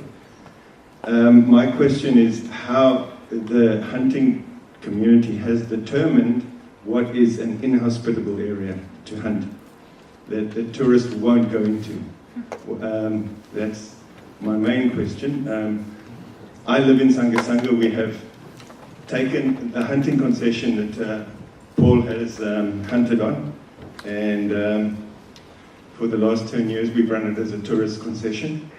The bongo population in that crashed entirely because of the hunting. 10 bongos a year from 93 to 2000, and then there were no bongos left. If you shoot the dominant male bongos out of a population, the females are not going to breed magically. Good. Thank you. Let's answer those two. I think the first one, Colin's at you, I think. I think I'm being, there we go. Does hunting have a place? I think as Ian alluded to in his introduction, I think on private land in South Africa, under certain conditions, with ethical hunters, maybe. But on free, open, wildlife lands, and I gave the example of Selous. Selous is a failed park. It was declared as a United Nations, what's a UNESCO site. UNESCO is about to delist Selous Game Reserve from its list because it is in such poor state. That's been a hunting concession, essentially one big one with lots of little divisions inside there for nearly 40 years. If that doesn't get through to you that hunting does not work in these remote areas, then I don't know what a better example I can give you. Contrast that to Botswana. And Botswana thank goodness the President's done that, because we're getting the most amount of jobs, we're getting the most amount of cash being generated for the country. The countries used to be dominated by mining and cattle. Tourism is now becoming the driver of jobs. We're getting a movement of people away from the cities back into the rural areas. If we introduce hunting back into Botswana, there's going to be such a backlash against Botswana. Our occupancies will go down, the government's revenues are going to go down, etc., and the amount of jobs created are going to decrease. So I think in limited situations, there's potentially maybe in private land in South Africa, maybe on private land in Zimbabwe, but certainly no hunting, in my view, in my experience, in any free-range system anywhere in Africa. Thanks. Colin. The second question. I just have a quick, folks, again, I come back to what I said. We have to be very clear about what it is we're trying to sustain. Are we looking for ecological sustainability, environmental sustainability, or are we looking to sustain our favorite activities, our pastimes and business models? And I think if we go to that point, that will determine a lot of our answers. We are looking for the best solution for these areas. That's what we're trying to do. And we believe that photographics, on all counts, is the best solution. We're not saying that there's not a revenue stream for hunting. We're not saying that hunting doesn't act as an anti-poaching deterrent. But if we look at the comparative basis, photographics is significantly more sustainable in the long term. Thanks, Ian. Yes, sure. I have a comment. We come from polarized views here, and my information that I get from our side is totally opposing to the information that you're sharing here with us. I don't understand why the salute to that and that can be put down to poaching, to trophy hunting, when in fact the poaching is run wild there. Commercial poaching sanctioned by politicians and that. And why the bongo has collapsed. Who set the quotas? I'm talking about controlled hunting. We're not poaching. When we talk about hunting in South Africa, it's a set quota that's sustainable, that somebody must set. It's not go in and shoot any animal. Never do that. And if it's our motto as well, if it's detrimental to a species or a population of that species, we don't do it.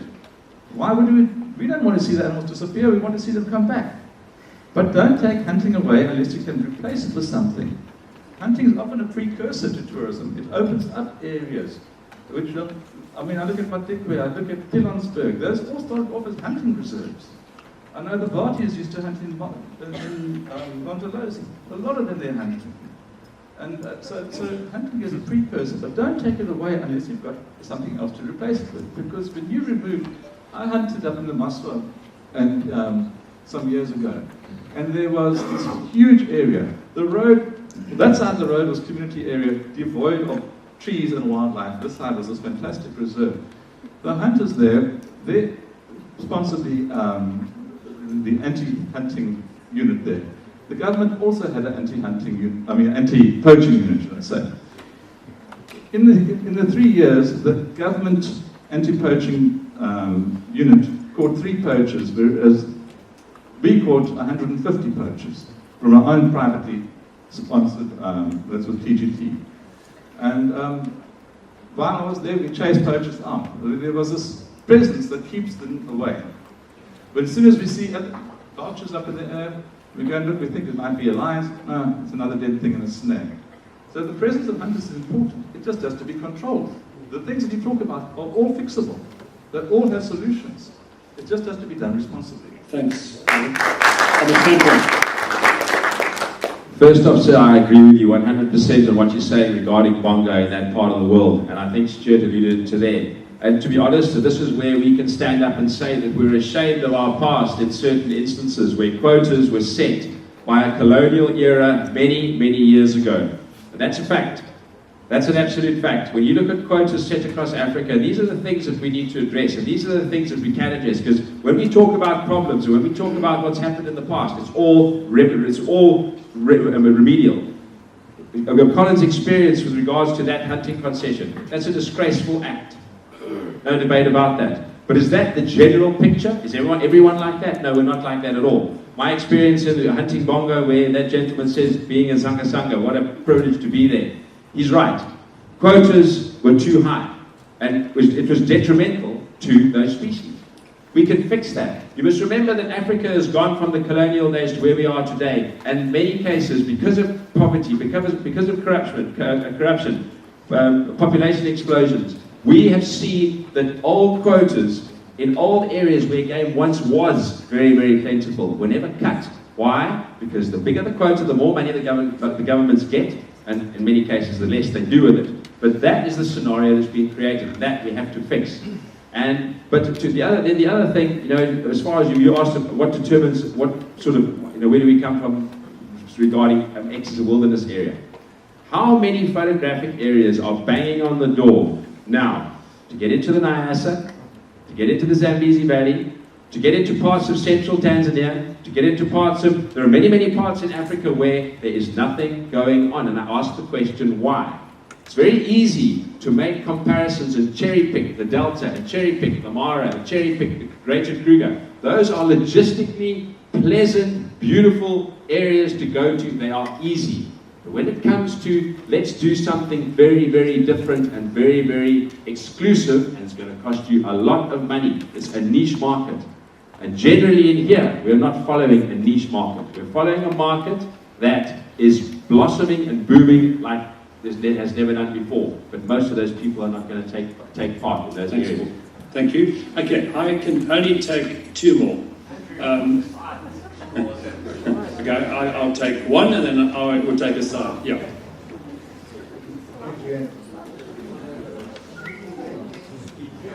Hello. Oh, fix it up. Thank you, and very good to have these kinds of debates. Two issues that I would like to raise, because they raised some concern with me. One is about the regulatory capacity that all of you saying is very weak in Africa. And it shows, because the government has retreated from this space. We are having this ridiculous situation where people advocate one approach against the other and not look at the outcomes of those approaches. So what are you guys doing to ensure that in the absence of government, there's some self-regulation that is going on and we can hold you to account? That's the first one. Second, I think even though you use different terms, all of you are trying to do something that's sustainable here. But I'm not sure that we've got the tools to hold you to account, and we're getting shortchanged here. I would suggest that none of what I've heard today meets the criteria for sustainable use, and that being, first, there's a defined benefit stream. You know, you mentioned that there is some benefit coming. I don't know who it's going to, but we need to hear a bit more about that. Second, there's defined ownership of the resource, issues that we talked about yesterday. That is an important criteria. You know, we use the word communities loosely, and I mean, I understand where you're coming from, and you're part of a community, but I think we have to be careful how we get used in this debate as well as communities, yeah? We use communities loosely, but they are, as you said, 40,000 people. If they are going to share 300,000 at a household level, what does that actually mean to their income? So the second one. The third one, and most important, is what is the impact on the ecology of the area that we are talking about, from both photographic safari and from hunting? That issue is not coming out well from that. Thank you. We're going to take one on the side and we'll take a on the side.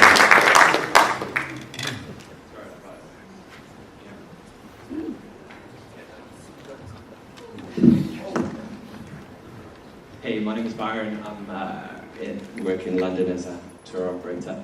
I've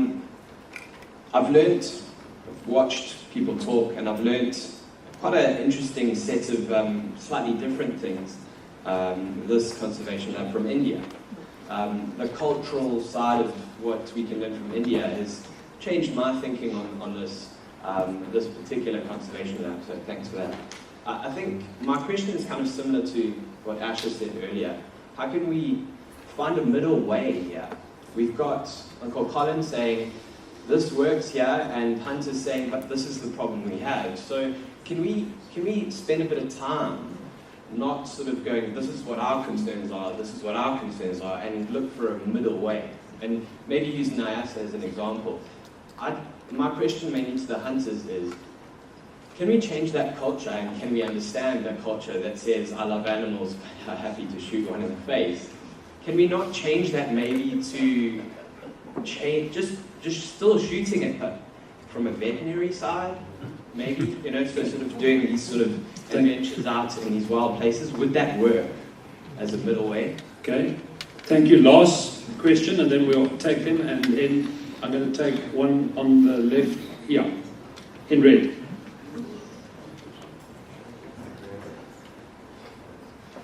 We got a mic.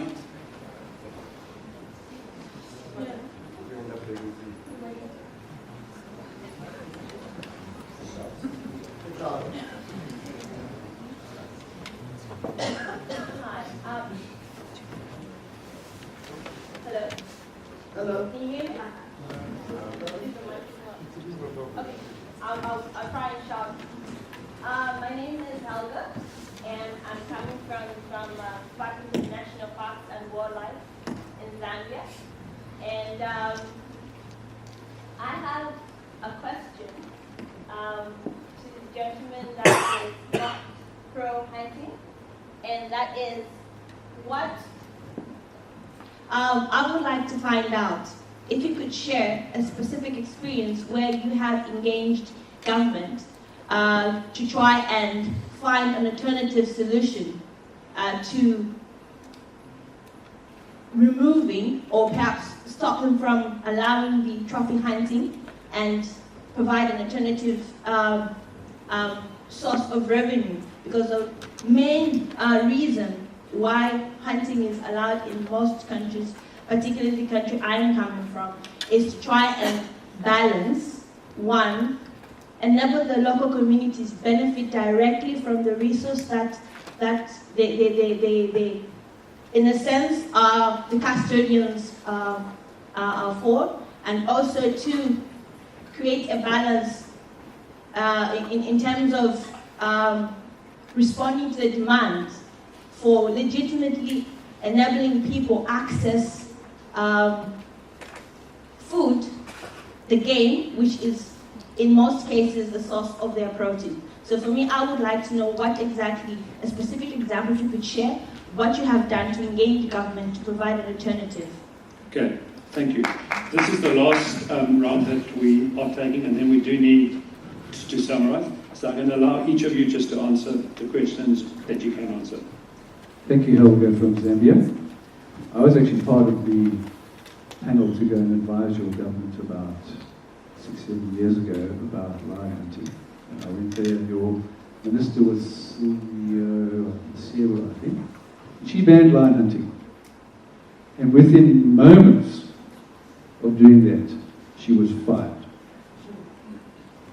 And it's very interesting how this little thing. So let's go back to the Botswana example we've got. A concession under hunting, 5,400 people working days. That same concession next year will be generating 80,000 people working days, mainly from that community. Those people have got proper salary, they've got proper skills now, they've got training, they can work anywhere they want, and they've got enough money to buy their own food. They don't have to live hand to mouth during hunting season. They are people who've got skills, who are now internationally qualified. They can do anything, anywhere.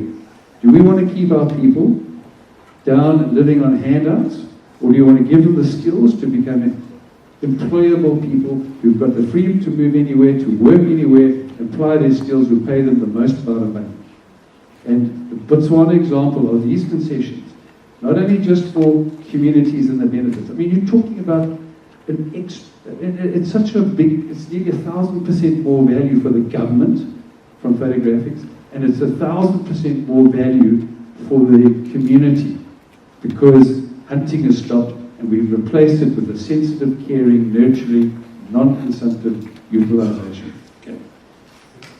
Ian, can you answer any of the questions you'd like to answer? Yeah, just shortly, the gentleman who asked about the impacts and referred to sustainable use. So again, this understanding, I mentioned it, this understanding of sustainable use is so broad, so vague, it's actually meaningless.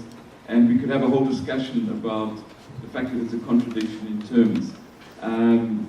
classically now, the paradigm we live under, it's economic sustainability that we are actually talking about. The impacts, ultimately, yes, there are many, many ills that Paul has spoken about with regards to the photographic industry. I deal with those as well.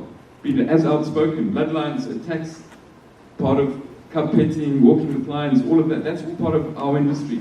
Completely unsustainable, unethical. So there are ills on both sides. But ultimately, the impact of the trophy hunting industry is that the gene pool has been taken out. And it's inconsistent with what many of us are trying to achieve. And if you want to understand that, just go to the marketing magazines, journals, websites of all of the big hunting operators in America, across the world. They market based on offering heaviest, biggest, largest, all of those issues. Records in the Safari Club International. So again, we come back to what we've been talking about. It's a comparative analysis, if you want.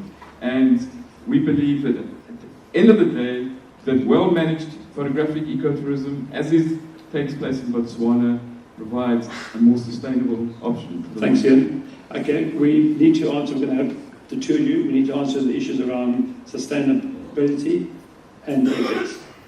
Okay. Ethics, yeah.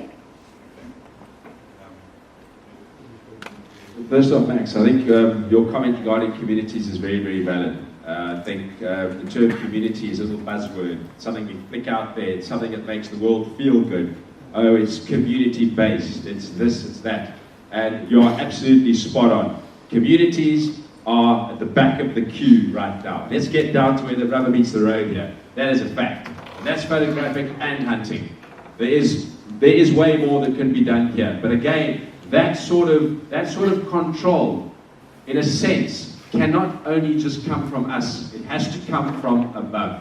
And I don't like government getting involved in things, but truthfully, when it comes down to communities, let's face it, people go into these areas, they do what they do, make a living. Yes, I agree. The end result is what we all still want to achieve, is the wildlife. But the communities get sidelined, and that is something that needs to be addressed, and it needs to be addressed right from the very, very top. The other thing that, when we talk about sustainability, I hunt on a property in the northern Transvaal, I beg your pardon, Limpopo, and basically that property is 24,000 hectares. It has been a hunting property for 45 years. There's never had a day where a photographic tourist has set foot on that property. It has elephant, buffalo, rhino, large populations of leopard. We hunt a few buffalo. Other than that, we don't hunt any of the rest. It's all plains game, by and large. I can take you onto that property now, and I can take you onto that property if you had gone back there 45 years ago. And I assure you that the gene pool is as healthy today as it was then. In fact, if not better. Because this notion that we are shooting out the gene pool is a huge fabrication of absolute nonsense. Right now, kudu bulls are in the rut. For those of you that know what a kudu bull is, which I'm sure most of you do, they're in the rut. And I'm willing to bet you that if you identify on that property 20, 30 herds of kudu cows that have a bull with them, the vast majority of those bulls are immature in the sense, not sexually, they're immature in the sense of horn size. They're young bulls. They're 3, 4-year-old bulls, 5-year-old bulls. We don't hunt them, ever. We hunt the bulls, and we take out game that is gone beyond, not necessarily, I'm not going to say it's out of its prime, but it's gone and done what it was put there to do in the first place by a country mile. When we hunt buffalo bulls, we try and hunt buffalo bulls that are over 12 years of age. Those bulls have been in the herds since they were 4. They have done what they were going to do. So to say that we destroyed the gene pool, that is absolutely not the case. Because that property is living proof that you will find magnificent species across the board. And we don't always shoot the biggest, by any means. We often pass up a lot of big animals, especially certain times of the year. Thank you. Look, I think just to thank all of you for the questions. And I apologize for all of those that we were not able to get your questions afterwards during the tea break. I'm sure the group would be happy to deal with those. Now, to sum up, I would like to ask each of you, starting with Stuart, then Ian, then Paul, and then Colin, to, in 1 minute, try and give the following answer, and around the question, where do you feel there is common ground? What have you heard here that you feel perhaps is a conversation that needs to be taken further? Those points. If I can start with you, Stuart. Yeah, the common ground that I feel we all want the same thing. We all want more wilderness areas. I'm not just saying more wildlife, because you can have wildlife, as Ian says, on game, in domestic situations. I'm talking about more wilderness areas. We want to see that. We want to see benefits. We want to see the involvement of communities, that it isn't a Western, first world run conservation project. I also would like to see a greater understanding of hunting and trophy hunting from the questions coming from the floor there, and the accusations that have been made. There seems to be a lot of, it's not, I don't understand it because it's not what we do. So I think there needs to be clarity there. And I think this is the first step, which I'm grateful for, is that we start talking to each other. Because we're polarizing, and it's just negative for wildlife. We've got to start talking to each other and finding the common ground, and this is the first step towards that, and hopefully we can take it further. Thank you. Ian? So the ethical issue has been raised a number of times, and Paul has now just responded to the gene pool issue, and I would completely accept that he and Stuart are ethical hunters, but there's experience here of a lot of people in this room who knows otherwise. But I'd like to congratulate Paul and Stuart for taking the roles that they have, because it was these guys, folks, who split away from our old Professional Hunters Association, which recently, in fact 3-4 days ago, got kicked out of the European hunting bodies for their unethical practices. So I think Paul and Stuart, you guys deserve a lot of credit for the work you've done.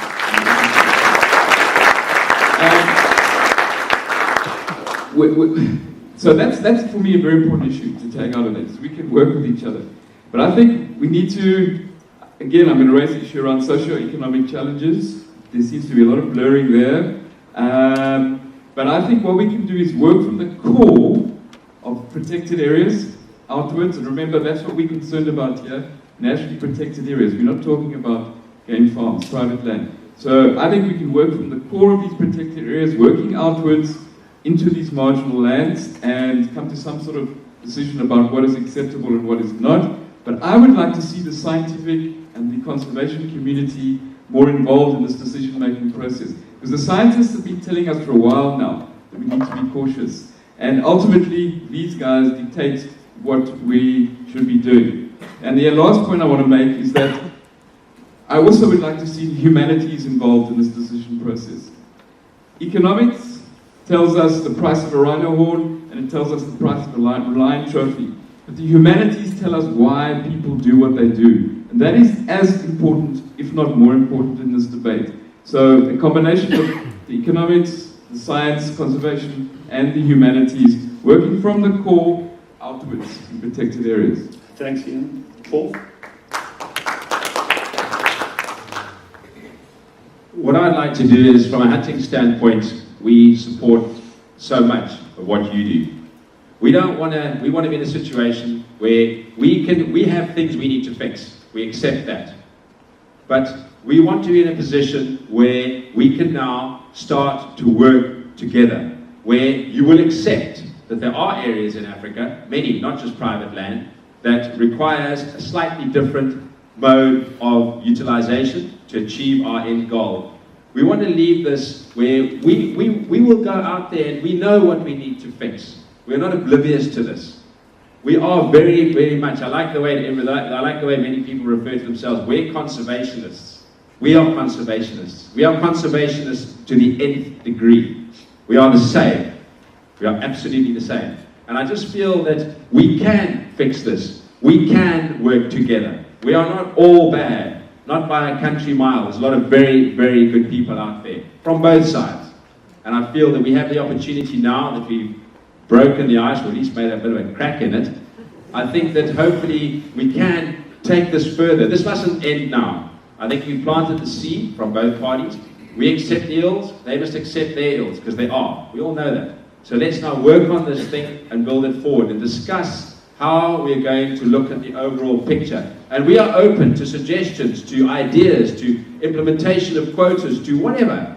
Where not to hunt. The areas we will never want to hunt. There are areas in Africa, as I said earlier, we do not want to hunt and we will not hunt. They should not be hunted.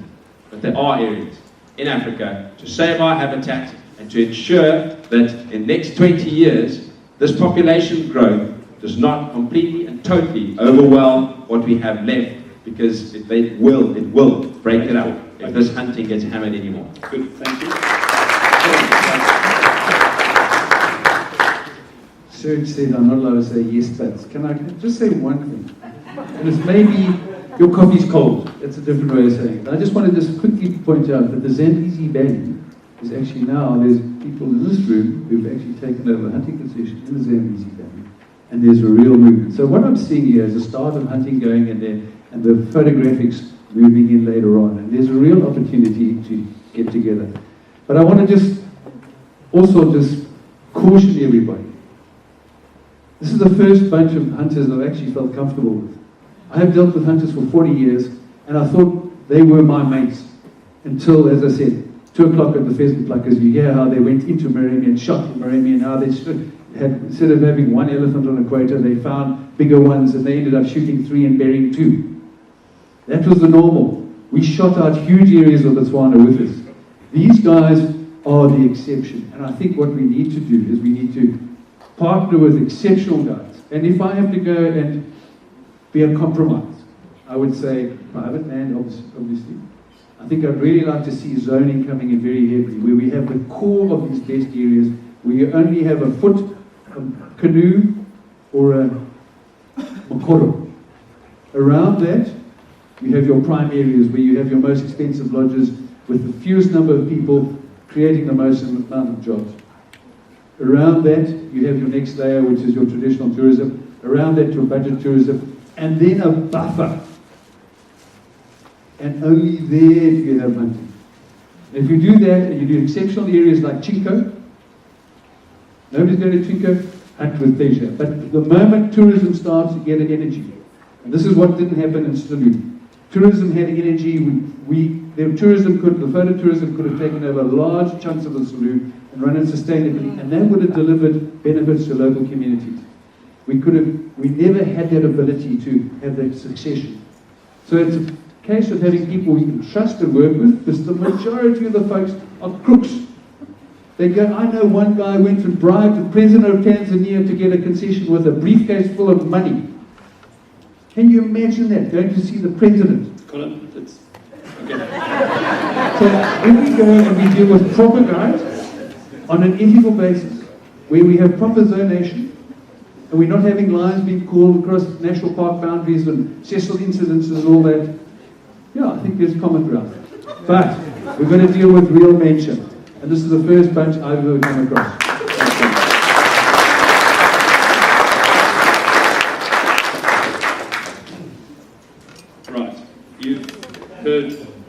You've heard the two viewpoints. I think 3 points here. I just want to thank everyone in this room for the way that we have dealt with this issue. This is the beginning of a conversation. There are many, many, many role players who need to be part of this conversation that aren't here. There are many leaders across our society that equally need to be part of this. So let's see this as a starting point.